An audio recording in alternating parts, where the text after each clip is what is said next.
welcome to the Sacred Money series. This is the first of a series of this series where we're speaking to conscious business coaches. And today we are with George Cowell. Now, George Cowell has been working with spiritual solo entrepreneurs for the last 7 years as a full-time business coach. And he's really known in the marketplace for his level of business ethics and his approach to authentic marketing. So George is someone that I have great respect for because he really does follow the beat of his own drum in this way. And he's really leading us as conscious entrepreneurs in this field. So I'm very excited to speak with you today, George, because I know you're very passionate on the topic of conscious money. Yeah, absolutely. Thanks, Natalie, for having me here. We're going to have so much fun with this conversation. And I really look forward to hearing the feedback and the questions from everyone who is watching this and listening to this. So those of you who are part of this, we're talking with you. So I want this to be a conversation. As you hear anything that Natalie says or I say that resonates with you, comment and let us know, or any questions that come up for you. I'd love to see it as well. Absolutely. And we're going to be touching on some radical topics today, I imagine, with the two of us, George. So let's begin by just sharing a little bit about what your story is around creating money or making money more consciously in your business. Okay. Well, it actually starts with making money unconsciously, unfortunately. Now, I do have to say that I've always had the values of sustainability and, well, I guess now it's called thrivability or regenerativeness. And I've always had this compassion to want to help the world. But in the beginning of my business, because I wasn't making any money yet and I was starting to learn about how to build a business, it was easy to get sucked into the world of, some people call it get rich quick or make a six-figure income, and I was, when you try to find business coaching, that's the kind of stuff that tends to come up, at least when I first started, back in 7-8 years ago. And so I thought that that was the way that you had to do it because that seemed to be what everyone was saying. And I think that's really key, is that whatever you say gives permission to other people to say that, oh, that's possibly a valid view. And if you are the only one saying it, then okay, it's just you saying it. But if it's you and me are both saying it, then the third person says, oh, okay, well, maybe it's a little bit more valid because it's not just Natalie saying this, but George is saying this too, and Mirror is saying this too. And oh, wow, now now it's more okay for someone like me who's just starting out to follow this path as well, even though it sounds scary, right? So I'm so glad you're bringing us together in this series because hopefully we can give permission to people who are really heart-based to follow their heart in business and be able to be viable. So back to my story, in the beginning, I followed the tactics and the strategies of the six-figure income type of coaches, and I was doing, savvy copywriting that was not the type of wonderful copywriting you do, but Natalie, but like the copywriting that was, now I look back and go, okay, that was probably a little manipulative or scarcity driven and things like that. And again, that was what was taught to me. Like, you have to do it. If you don't do it that way, you won't make any money. Right. And so, and I also did webinars that was mainly to thinly veiled as educational webinars, but they were really sales calls. And it's still happening today. Lots of webinars, free webinars are really cleverly designed sales calls that they really want you to convert at the end, maybe sometimes in the middle and at the end. But they'll put things around that sales call to make it enticing for you to say yes to buying their thing. And I get it. Businesses need to make money to survive, and so when they aren't making enough money, it's really tempting and easy to use these strategies that, guess what? they work to make money. And I qualify that, because now whenever someone says a strategy works, I always question, works for what? Yeah. Because when they say, oh, this is effective, or this works, this is successful, I always have to say, well, what are the values that are underpinning that success or that effectiveness? And back then, my values were the metric, the ROI was, oh, well, I made money on this webinar, or I made money by sending this email, or I made money with this web page. Now I have a different metric. And so my story, in a very sort of condensed nutshell, is that the first 4 years of my business was really focused on money making. And then I had a breakdown, or you could say a breakthrough, spiritually, because I could no longer really look myself in the mirror and say, keep doing what you're doing. Because I was selling things to people that they weren't using to the degree that I wanted them to use it. They weren't getting the kind of benefits that were being sold to them. And so I couldn't, at some point, I just couldn't do it anymore. And I made a dramatic decision 3 years ago to stop selling those programs. And my income, as a result, took a dramatic drop. Now, gratefully, because of my business, my money-making activities, I did save a little bit of runway, a little bit of buffer. So I was able to make a dramatic decision and say, okay, I'm going to be okay for a little bit, but let me try something different. So in the past 3 years, I've been trying different models to earn money more consciously. And right now, I have a very radical model that I don't recommend to everyone, but I'll share it in case anyone happens to resonate with it and wants to try it out. But I have clients who use different kinds of models, and I always tell my clients, listen, I know my model is really radical, and I don't expect you to follow it. I expect you to follow your own heart. I expect you to follow your own highest way.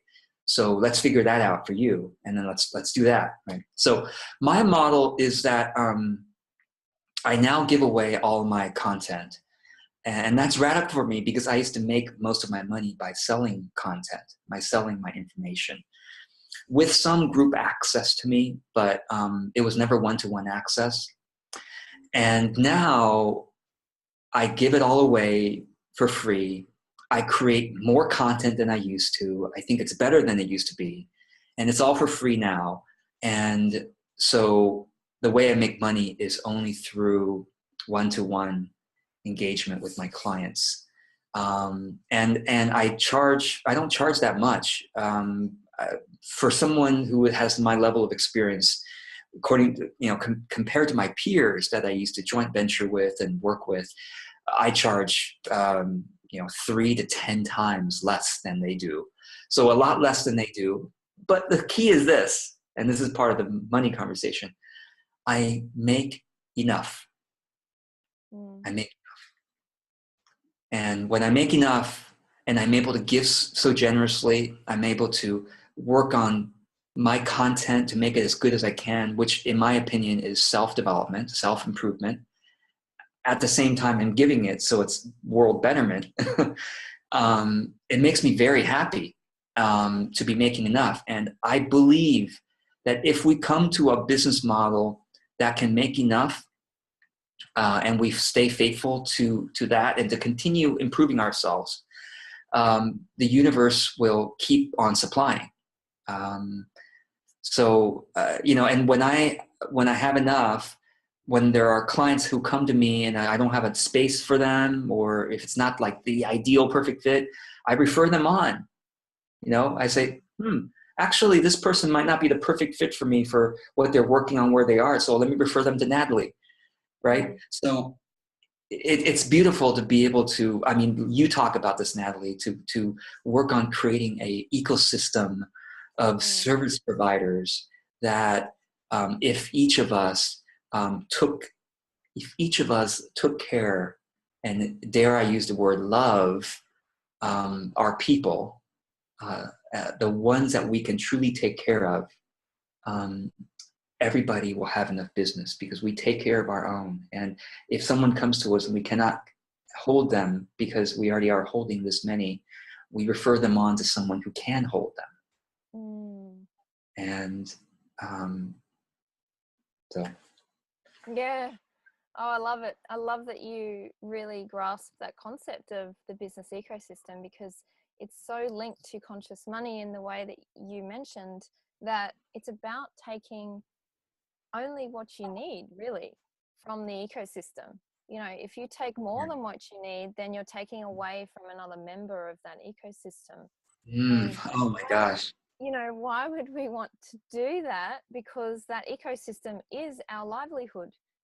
We are Yeah. not an ecosystem on our own. We have to have that bond with those around us. So I love that you mentioned that, because it, you know, that is quite radical in a way, because we're taught in the business coaching industry that it's always about more, more, more, and that there shouldn't be a ceiling on your income. And to me, that feels so, it doesn't feel true in my body when I hear that, because it's that exponential growth that to me is not actually how humans function well. So what are your thoughts on, you know, especially in for a business coach, you know, with how do you advocate abundance without Yes. that, you know, that whole endless growth, endless accumulation concept? Yeah, yeah. Oh, I'm so glad you brought this up. So, um, here on my wall is the great Mahatma Gandhi, Mm, and I look at him every day because he's an inspiration to me.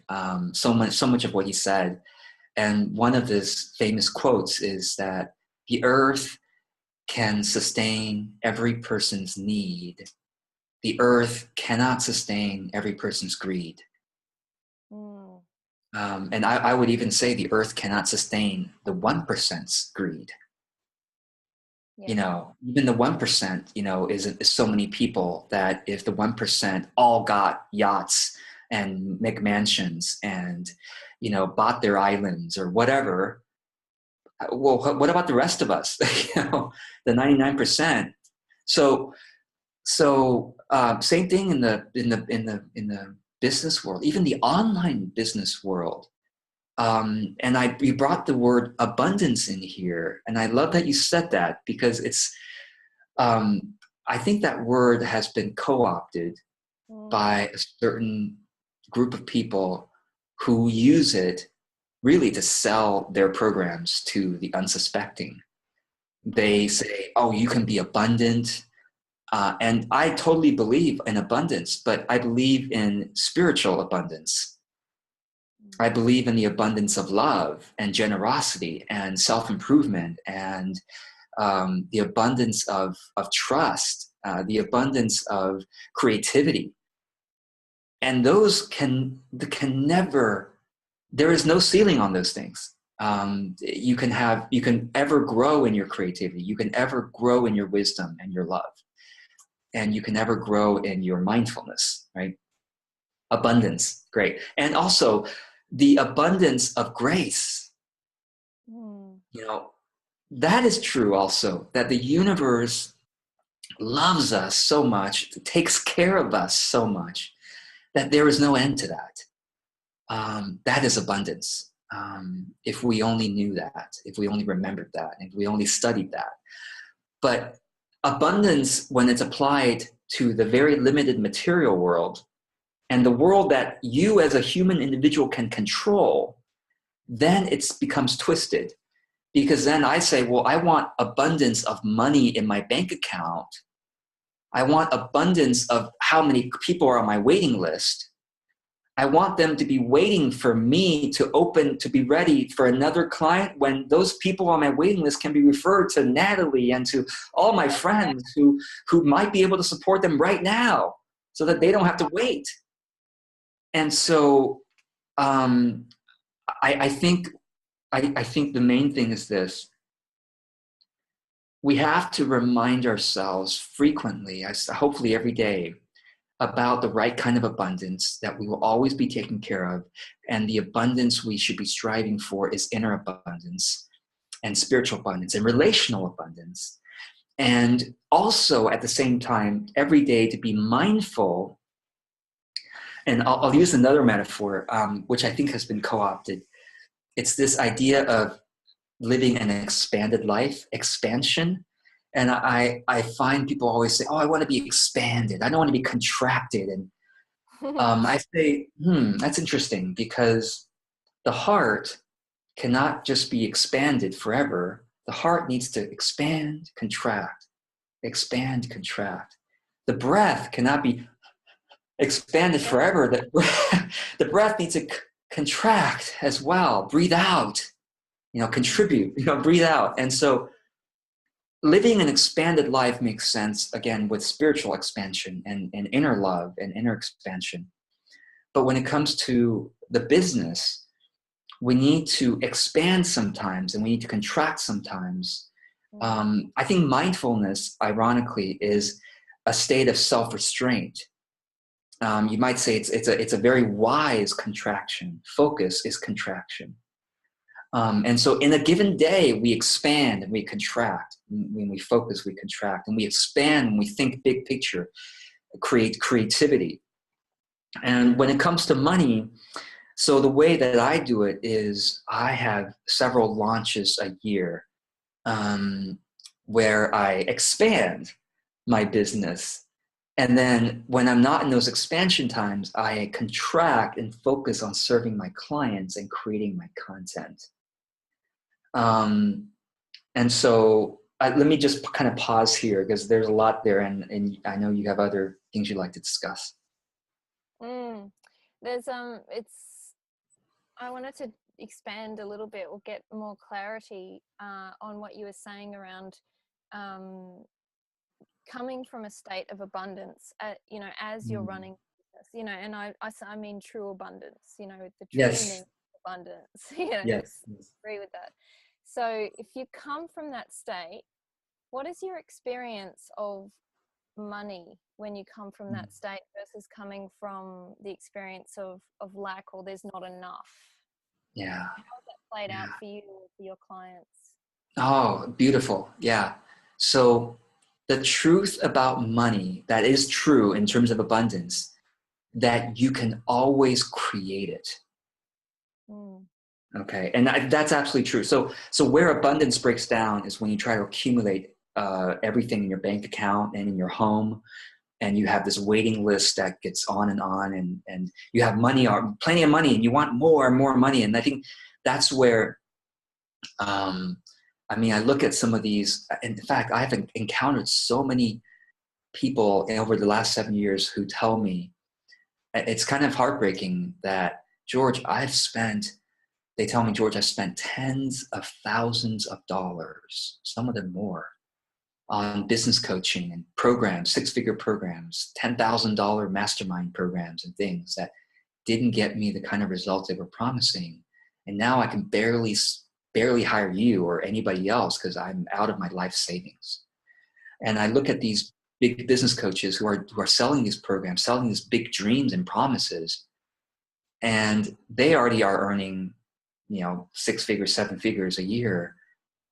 And if they were content with that and focused their time not on selling more, but on improving what they have and on generously sharing content, then the rest of us would have enough business, because then the rest of us would be able to have those clients. But so now let's talk about true abundance. And what money is that money can always be created if you are willing to work with the energy between you and the buyer, the ones who are in the market. So I always say this, money comes from other people. I think we need to get clear on that. So if you're in your own home, doing the law of attraction principles and dreaming and visualizing wealth, and I know our audience probably doesn't do that very much, but the people who do that, they're like, how come I still don't get checks in the mail? Like the secret promised me, like the coaches like give us testimonials like, oh, I did this visualization and checks came in the mail. I did that.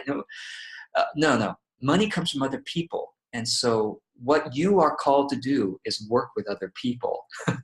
And so I always say you got to combine your passion for what you want to talk about and what you want to provide with your compassion for other people's energy. And so when you're willing to have the compassion to talk with other people and to ask them what they need and to find wise and appropriate ways to discover what they need, either it's through surveying or through interviewing them about what's working for them, what's not working for them, etc. Then you can discover through your engagement with others what they're passionate about, what they're needing at this time, what they're wanting at this time. And that is the universe is talking to you about what you should be providing. Because if someone wants and needs something, and of all the things they want and need, listen for what you can provide and listen for what you're interested in providing. And if you combine that compassion and studying others with your passion and find that middle ground, you've got money. And you've got an abundance of it, because you're with the abundance of passion and compassion, you can have the abundance of the income if you're willing to work for it. So yes, I love that. It's like, you know, it's really about connection, isn't it? Connecting your, as you say, your passion with someone else's need. yeah. And when that comes together, you know, and you're in true service to that person, that's when true abundance opens up. Yes. And it's really interesting because, especially in the online world, that is something that is overlooked a lot because of the mass marketing techniques that are out there. And, you know, everyone's essentially a number or a faceless name, or, do you know what I mean? So there's a lot of, it's a missed opportunity to not only find that inner, I guess, enrichment that comes from true service of connecting with someone else, but they're Yes. actually missing out on a money opportunity too, because as you say, money comes from people. So how many people are you connecting with who need what you have, right? Yes. Yes. Yes. Absolutely. And I'll also add in this distinction, which is people who want what you have. Because I find that sometimes service providers say, I have something that everybody needs. Yeah, that's true. You know, and they go out and they say, you need this. And other people say, I don't know. I've never even heard of this, or I've never thought about buying this. I don't know anybody who buys this. So no, you got to also find out what they want. In other words, what are they spending money on? And what would they like to spend money on that isn't being provided? Maybe they're already spending money on a particular service or product that they're not so happy with. And so if you are energized by that kind of product or service, you go, so, okay, what's not working for you here?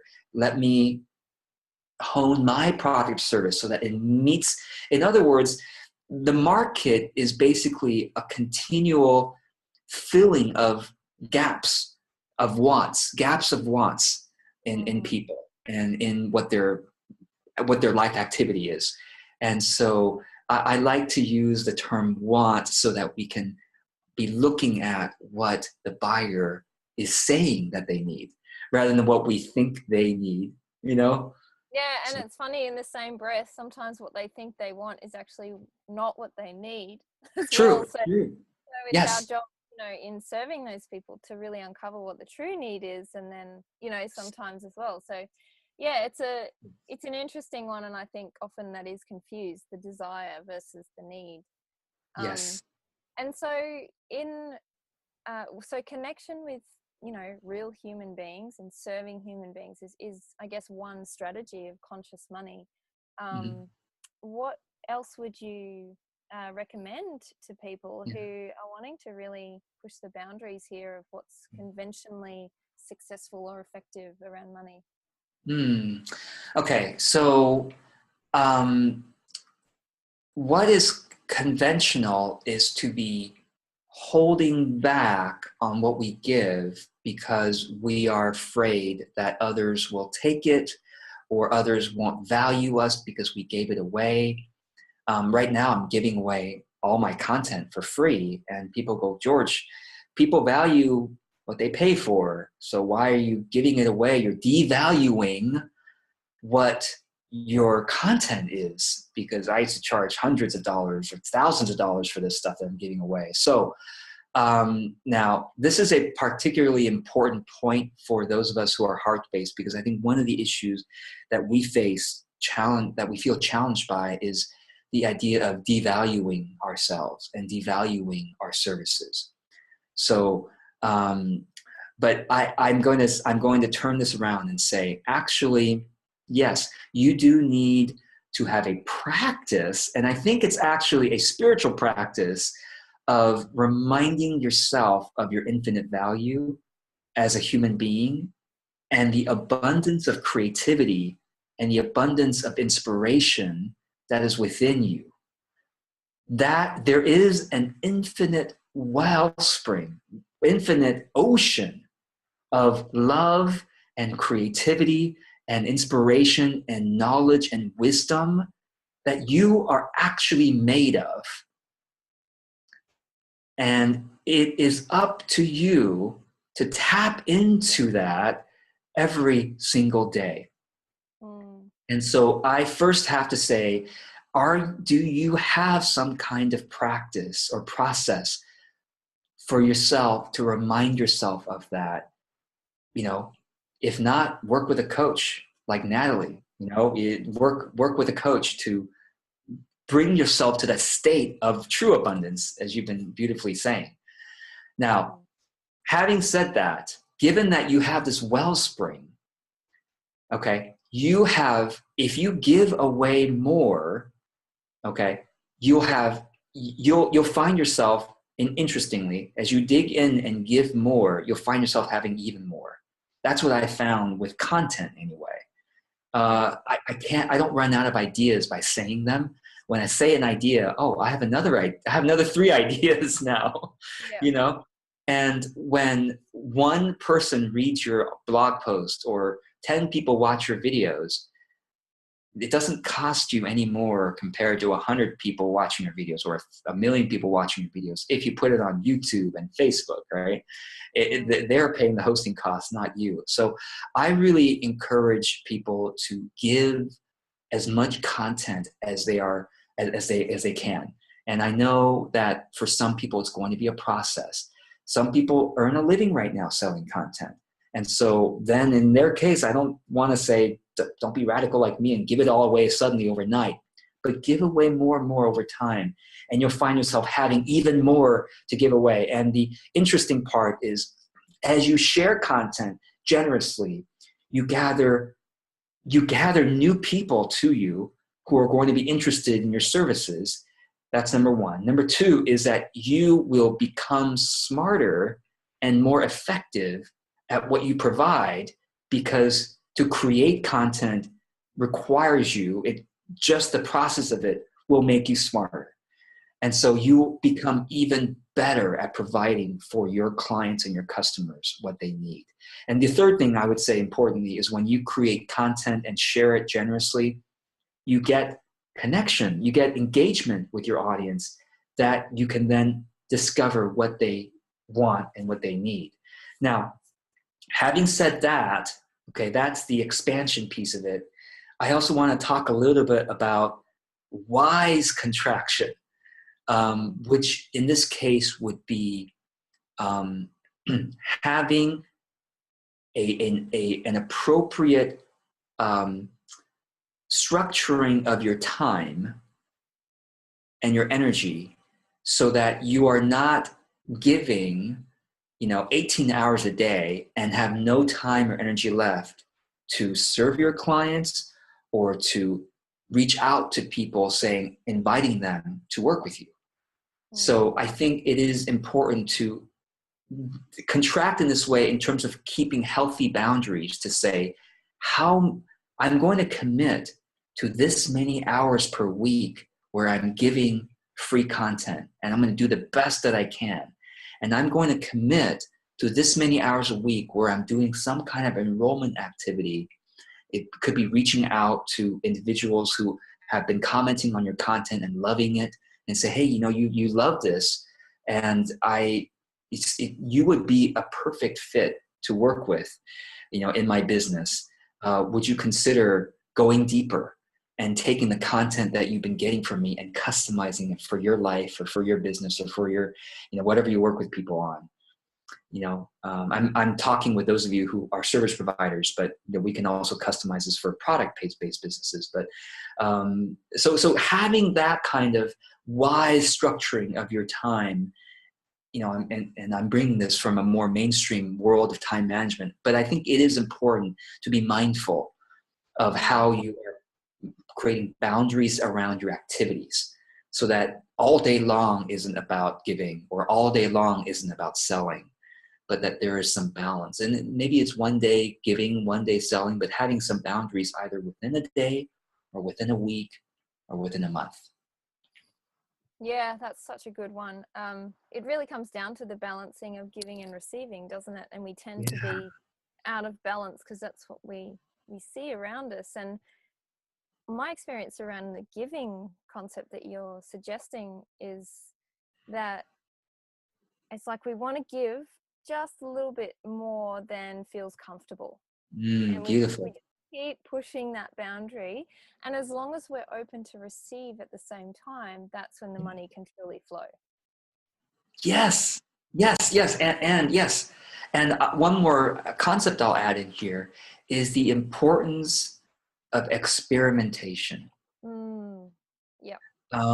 Because if we are only offering one thing in one way, we are limiting ourselves unnecessarily from all the ways that we could receive. Yeah. So if you are finding that your one offering is not getting the kind of traction that you hoped for or that you wish for, then it's time to experiment with other types of offerings. Brilliant. Yes. And that again brings in the idea of abundance, because the truth is you are abundantly creative in the types of offerings and what you could offer and how you could frame what you offer. Realize that. And if you need more money, you need more experimentation in your offerings. Yes, absolutely. I completely agree. I'm so glad you brought up experimentation, because it's kind of like you got to see what your groove is, see what the sweet spot is in the market at that particular time. It doesn't mean it's going to stay the same. Right. So we're always experimenting as business owners. It never stops, does it? No. And experimentation is scary. Experimentation can be really challenging. So if at all possible, work with somebody, whether it's a friend, colleague who's willing to be your experimentation partner, or work with Natalie, who can help you to experiment wisely, given her all the abundance of her experience. Work with a coach, to get into the rhythm and the discipline of experimentation. Because if you are willing to do that, it's like you are the universe is giving you this magnificent opportunity in the form of a door, and you've got to open the door, and the universe says, hey, I'm going to give you unlimited keys, and so try the keys that I'm giving you. And if you are only trying one key and the key isn't opening, the universe is saying there are many more keys within you. Go ahead and try other ones, because the right one will open the door and give you a flood of monetary abundance as well. So experimentation, extremely important. Yes. My goodness, there's so much we could talk about, George. I love your story because, you're living proof that you went from the scarcity, conventional, hard selling model and making lots of money, and it worked for you, but it didn't work on another level. And you've actually found your sweet spot. You found the balance of money and fulfillment. And I take my hat off to you because I think it's fantastic. And I love that you're leading people in this way to conscious money. And thank you so much for being part of this series. You are the perfect opener for us to begin and get the ball rolling. So thank you, George. So grateful, so grateful. Thank you for doing this series. Thanks for inviting me. And I look forward to seeing those of you watching this. May you thrive in your conscious business from a place of true abundance, as we've been talking about, from a place that's abundant in heart, in joy, in creativity, and in mindfulness as well. Yes, and please do check out George's amazing free content that he puts out, and you can find more about him at the link below this video. So Yes. thank you, George. You're welcome. Thanks, Natalie.